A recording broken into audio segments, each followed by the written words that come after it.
Good afternoon, ladies and gentlemen. It is very important to understand why do we study corporate financial management. If you don't know where you are going, it doesn't matter how you get there. But for companies and organizations that have got a vision and they have set objectives that they're supposed to achieve as a corporation, for them, corporate financial management is a must. For them, corporate financial management is a must. And they just have to take keen interest. We will try to explain what corporate finance is, what are the goals of the firm.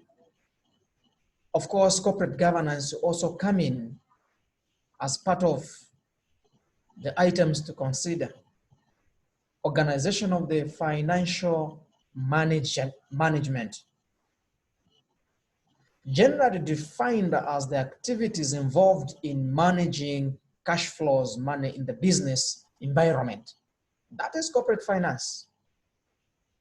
So it's all about the activities that are involved in the management of cash flows in the business.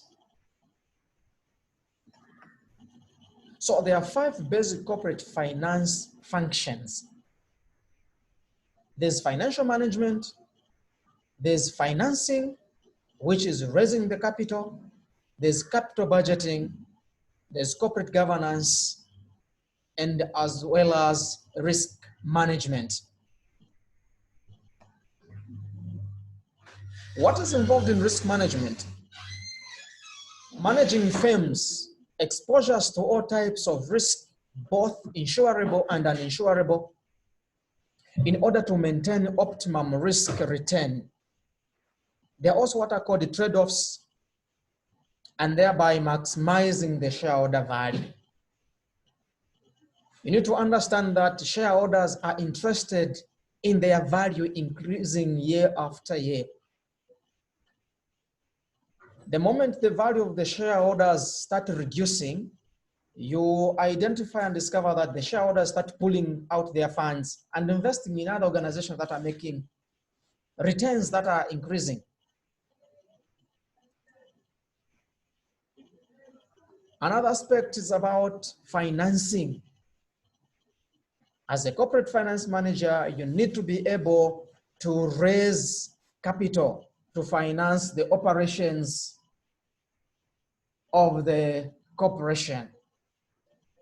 Otherwise, you'll find a corporation that cannot enter into new investment because it doesn't have money. But with diversification in the business and in the industry, industries are changing. Sometimes you identify new opportunities for investment.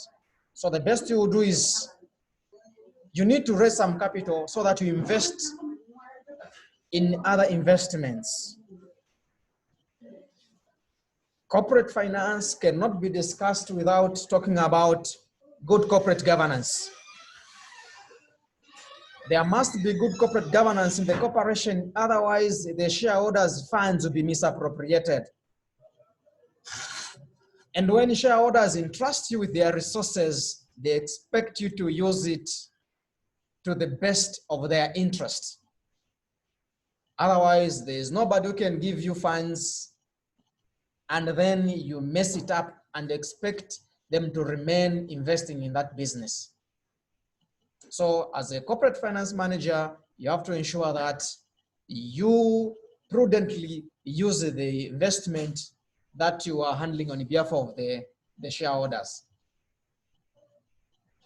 Another function or aspect is capital budgeting. It's all about selecting the best projects in which to invest the resources of the firm based on each project's perceived risk and expected return. As we study risks and return, we'll come to learn that there's a very strong relationship between risks and return. And shareholders are looking for managers that are able to calculate the risks that are taken for each and every investment so as to determine the right return for that investment.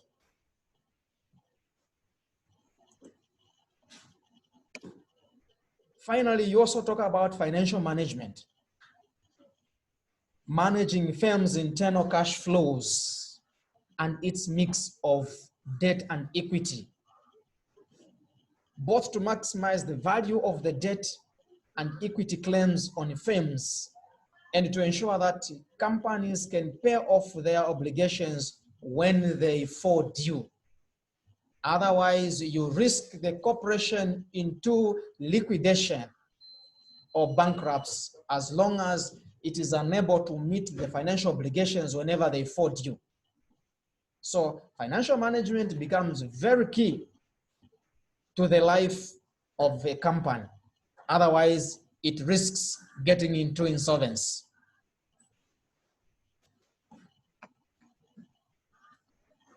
There are three decisions in financial management: investment decisions, financing decisions, and dividend decisions.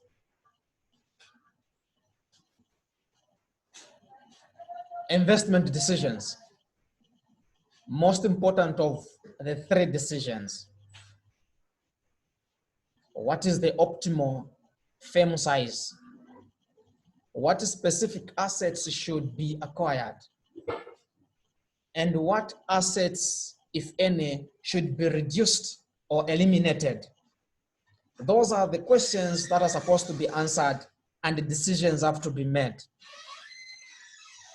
Otherwise, shareholders will be worried unless these decisions are considered prudently. These are decisions that have to do with the firm deciding on what investments it wishes to make. It also includes determining what assets to invest in. The decision-making process involves selecting viable projects by applying investment appraisal techniques, depending on the nature of the business the firm is involved in. You need to understand the viability of each and every investment. What risks is the firm going to be subjected to if they were to invest in that business? Otherwise, it is not work as usual, just wake up and you get shareholders' money and invest in any type of business without taking proper risk assessment. Then you are risking people's money. You are not a good manager.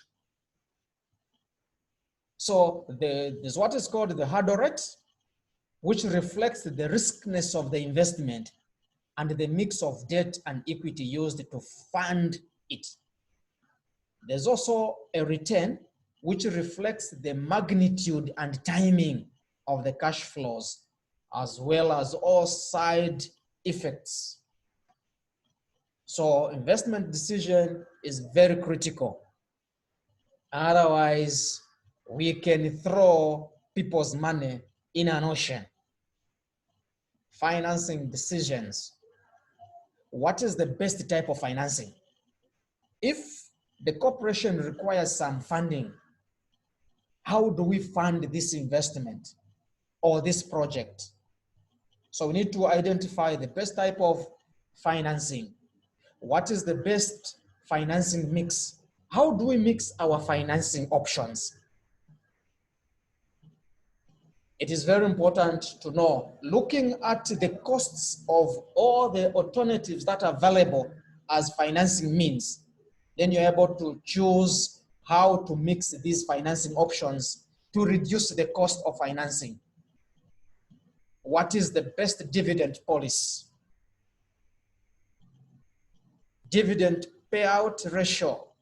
How will the funds be physically acquired? The optimal mix of debt and equity maximizes firm value.